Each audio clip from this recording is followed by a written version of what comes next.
Hello friends, आज जानते हैं हम एक ऐसा मुद्दा जो हाल ही में सुप्रीम कोर्ट के सामने आया। सुप्रीम कोर्ट में जब ये मुद्दा सुप्रीम कोर्ट के सामने 3 जजेस बेंच के सामने आया, जस्टिस सूर्यकांत जो अभी भविष्य में चीफ जस्टिस ऑफ इंडिया होने जा रहे हैं, जस्टिस यू भुइयां और जस्टिस जयमाला बागची जी के सामने जब आता है, और ये मामला सबको सोचने पे मजबूर कर देता है, खासकर लीगल फ्रेटर्निटी को।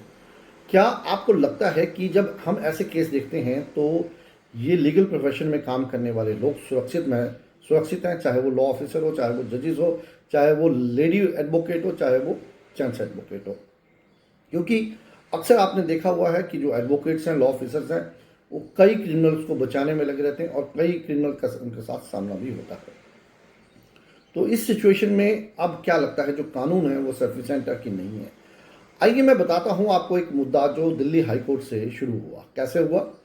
एक 30,000 टन इंडस्ट्रियल इलीगल कोल की जो नीलामी होनी थी, यानी कि उसका एक एग्जीक्यूशन कमीशन होना था, तो उसके लिए एक लेडी एडवोकेट को जो है वो लोकल कमिश्नर जो है अपॉइंट किया जाता है।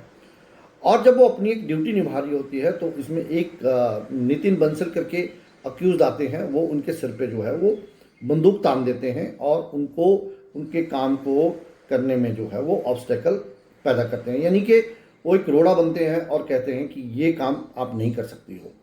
तो उस सिचुएशन में जब पुलिस वहीं पे खड़ी होती थी तो वो उस बंदूक को पकड़ते, उसकी बंदूक को वो छीन लेते हैं, और जिस पे अक्यूज नितिन बंसल कहता है ये जो बंदूक है ये एक मात्र खिलौनों की तरह है, एक प्लास्टिक की बंदूक है, ये ओरिजिनल बंदूक नहीं है। परंतु जब पता चलता है कि वो एक ओरिजिनल बंदूक है और वो किसी इंटेंशन के साथ आया था, इसलिए उन्होंने उस लेडी एडवोकेट को, जो लोकल कमिश्नर दिल्ली हाईकोर्ट द्वारा अपॉइंट की गई थी, उनके सर पे उसको तानता है और उसको इंटिमिडेट करने की कोशिश करता है। जब हाईकोर्ट को इस मामले में पता चलता है तो हाईकोर्ट उनको कॉल करता है और कहता है कि आपने ये सब क्यों किया। तो उस पर हाईकोर्ट के सामने प्ली दी जाती है कि एक असली बंदूक नहीं थी, एक नकली बंदूक थी, परंतु उस पर कोई वो सॉरी तक नहीं करता है, और हाईकोर्ट उस प्ली को स्वीकार नहीं करती है और उसको कहती है कि आप जाइए और अपने आप को जेल अथॉरिटी के सामने सरेंडर कीजिए, कंटेम्प्ट का ये मामला है और 1 महीने की आपको इसमें सजा सुनाई दे देती है। अब मामला यही नहीं रुकता है, अब इसमें एक उस ऑर्डर को चैलेंज करते हुए Nitin Bansal versus state of NCT या बिस्व के केस पहुंचता है सुप्रीम कोर्ट, जिसको पटिशनर नितिन बंसल खुद चैलेंज करते हैं इस हाईकोर्ट के ऑर्डर को, और ये मामला आता है 3 जजेस के बेंच के सामने। और इस पे पहली टिप्पणी आती है जस्टिस सूर्यकांत की। हम इस पे कोई आपको इंटरिम प्रोटेक्शन नहीं दे सकते हैं, क्योंकि आपका जो कर्म है, आपका जो एक्ट है वो माफ़ी के काबिल नहीं है। आपको सबसे पहले हमें बताना होगा कि आपने ये क्यों किया। आपके मुंह पे बिल्कुल भी इसमें अपने इस एक्ट के लिए कोई शर्म नहीं है, ना ही आपने कोई लिखा हुआ है कि आपने कोई माफ़ीनामा दिया हुआ है। आप बार बार ये कह रहे हैं कि वो वेपन जो था वो एक खिलौने की तरह वेपन था, वो ओरिजिनल वेपन नहीं था, जबकि ये पाया गया हुआ है कि वो एक ओरिजिनल वेपन था।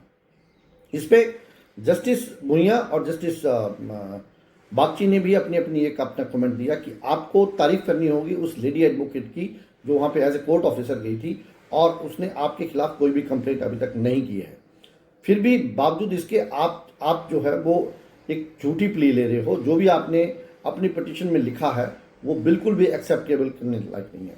और इस पर जस्टिस सूर्यकांत कहते हैं आपको हम लोग 6 नवंबर तक का टाइम दे रहे हैं, आप जाइए, अपने आप को जेल अथॉरिटी के सामने सरेंडर कीजिए, और नहीं तो हम एक आपके अगेंस्ट स्ट्रिक्ट एक्शन लेंगे। और इसमें अगली तारीख जो है वो 11 नवंबर की इस केस की सुनवाई की दी जाती है। अब दोस्तों, मैं आपके पास एक प्रश्न छोड़ के जाता हूँ, क्या ये इस प्रोफेशन के लिए कोई अलग से कानून होना चाहिए इनकी सुरक्षा के लिए, या ऐसे लोगों को माफ़ी करके छोड़ देना चाहिए? ये था मेरी आज की इफेक्टिव वीडियो और मुझे लगता है काफ़ी इन्फॉर्मेटिव होगी। तो प्लीज़ इसको शेयर कीजिए, लाइक कीजिए और अपने कमेंट में इस बात को जरूर कीजिए। Thank you so much.